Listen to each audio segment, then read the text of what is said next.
Amados irmãos, é uma alegria estarmos aqui mais uma vez, juntos, para meditarmos na Palavra de Deus, nesta série de reflexões a respeito da carta de Paulo aos Filipenses. Eu gostaria que você me acompanhasse na leitura. Nós vamos refletir um pouco no texto do capítulo 3, do versículo 1 até o versículo 11. Diz assim a Palavra de Deus: Quanto ao mais, irmãos meus, alegrai-vos no Senhor. A mim não me desgosta, e é segurança para vós outros que eu escreva as mesmas coisas. Acautelai-vos dos cães, acautelai-vos dos maus obreiros, acautelai-vos da falsa circuncisão. Porque nós é que somos a circuncisão, nós que adoramos a Deus no Espírito e nos gloriamos em Cristo Jesus e não confiamos na carne. Bem que eu poderia confiar também na carne. Se qualquer outro pensa que pode confiar na carne, eu ainda mais. Circuncidado ao 8º dia, da linhagem de Israel, da tribo de Benjamim, hebreu de hebreus, quanto à lei fariseu, quanto ao zelo perseguidor da igreja, quanto à justiça que há na lei, irrepreensível. Mas o que para mim era lucro, isto eu considerei perda por causa de Cristo. Sim, deveras considero tudo como perda, por causa da sublimidade do conhecimento de Cristo Jesus, meu Senhor, por amor do qual perdi todas as coisas e as considero como refúgio, para ganhar a Cristo e ser achado nele, não tendo justiça própria que procede da lei, senão a que é mediante a fé em Cristo, a justiça que procede de Deus baseada na fé, para o conhecer e o poder da sua ressurreição e a comunhão dos seus sofrimentos, conformando-me com ele na sua morte, para de algum modo alcançar a ressurreição dentre os mortos. Nós estamos diante, mais uma vez, de um texto do apóstolo Paulo dirigido à igreja em Filipo. E o texto nos fala inicialmente de alegria. O texto nos fala mais uma vez de alegria. Esse que é um tema muito presente na carta aos Filipenses. Porém, a alegria da vida cristã, a alegria da jornada cristã, ela também é acompanhada de perigos, de riscos nessa caminhada. Então, Paulo, ao mesmo tempo em que reafirma a alegria da jornada da vida cristã, também nos alerta.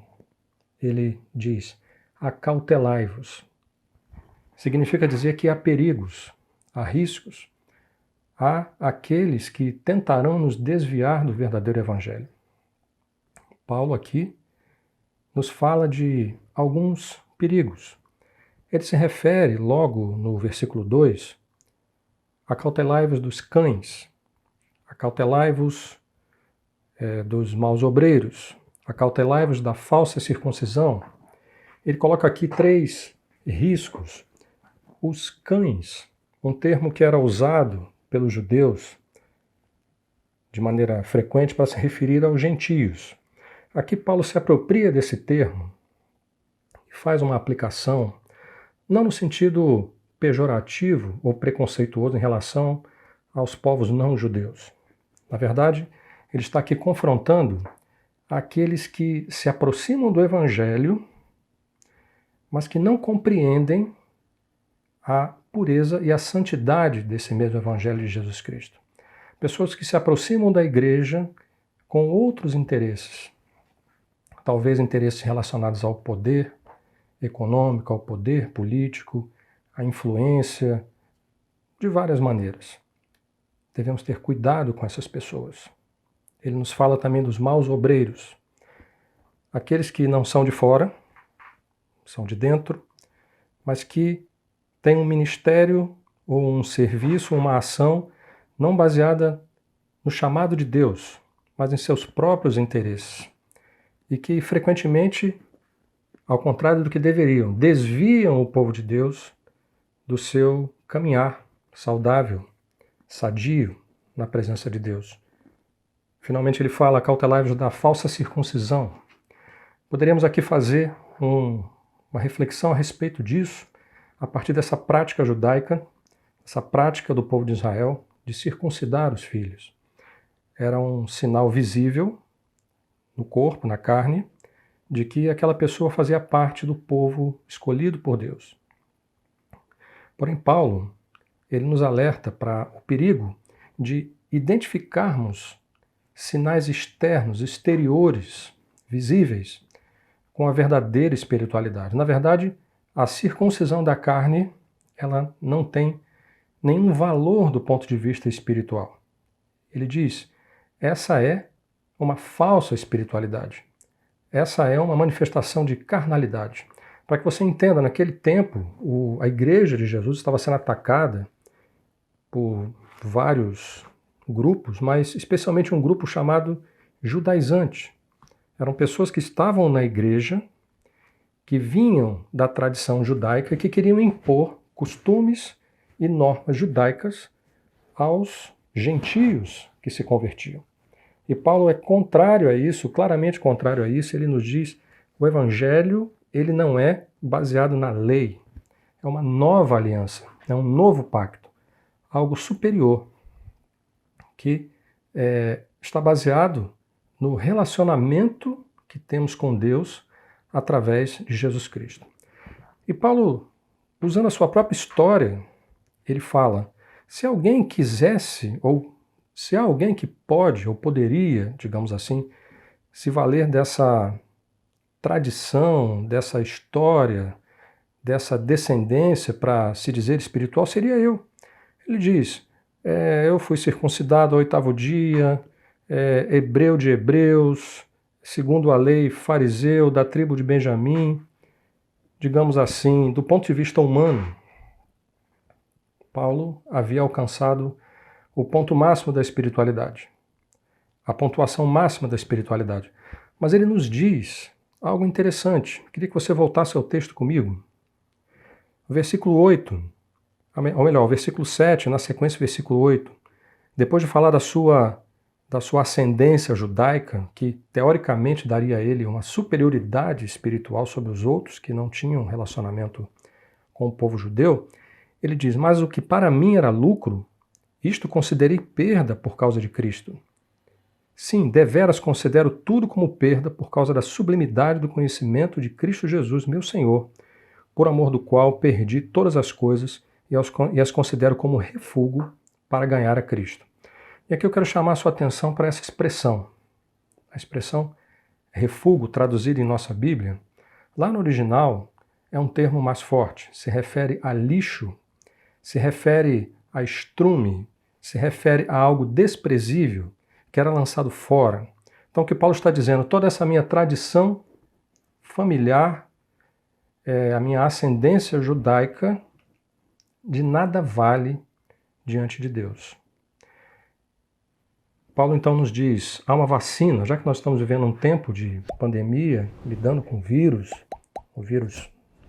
da Covid-19, eu quero fazer essa comparação. Paulo nos fala qual é a vacina contra esse vírus.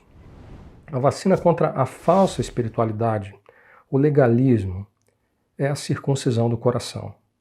É por isso que ele diz no versículo 3, nós é que somos a verdadeira circuncisão, porque nós adoramos a Deus no Espírito, nos gloriamos em Cristo Jesus e não confiamos na carne.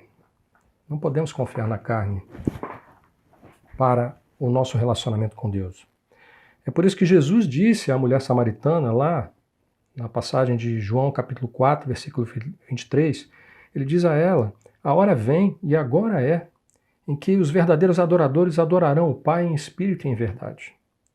A verdadeira vida cristã não é um conjunto de usos e costumes, um vocabulário santo, um conjunto de normas. Na verdade, em cumprimento àquilo que o profeta Jeremias, usado por Deus, disse, lá em Jeremias 31, versículo 33. Mas esta é a aliança que farei com a casa de Israel depois daqueles dias, diz o Senhor. Porei a minha lei no seu interior, e eu serei o seu Deus e eles serão o meu povo. É a lei de Deus escrita no nosso coração. Você foi justificado pelo sangue de Jesus, não pela sua própria justiça. Você é templo do Espírito Santo guiado por Deus. Você foi chamado por Deus para conhecê-lo. Como Paulo diz no versículo 10, conhecer o poder da sua ressurreição e participar também do seu sofrimento como filho de Deus, como discípulo de Jesus. Essa é a verdadeira comunhão com Deus. Por isso, meu irmão, minha irmã, não troque o verdadeiro evangelho de Deus, o verdadeiro evangelho de Jesus Cristo, que é vida, por uma versão fake, um termo que nós estamos ouvindo o tempo inteiro hoje, por uma versão fake que produz morte. Por isso, a advertência de Paulo, acautelai-vos, ela é tão atual, ela é tão necessária hoje. E pense naquilo que o próprio apóstolo Paulo nos ensina lá em Romanos capítulo 14, versículo 17, porque o reino de Deus não é comida nem bebida, mas justiça, paz e alegria no Espírito Santo. Viva o evangelho verdadeiro de Jesus, que é justiça, paz e alegria no Espírito Santo. Quero orar com você. Feche seus olhos. Pai, que o teu Espírito aplique essa palavra ao coração do teu povo, para que haja, Deus, edificação, para que o nome do Senhor seja glorificado, Senhor. Abençoa os teus filhos que ouvem essa palavra, onde quer que estejam. Guarda o Senhor de todo mal e que o Senhor renove, Pai, a esperança no coração do teu povo. Em nome de Jesus. Amém. Que Deus abençoe você, abençoe sua família. Se você puder, fique em casa, cuide de você, cuide da sua família.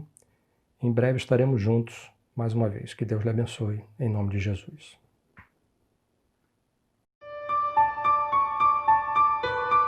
Se você deseja colaborar com a obra do Senhor, contribua através de depósito ou transferência para as contas bancárias da Primeira Igreja Batista de João Pessoa.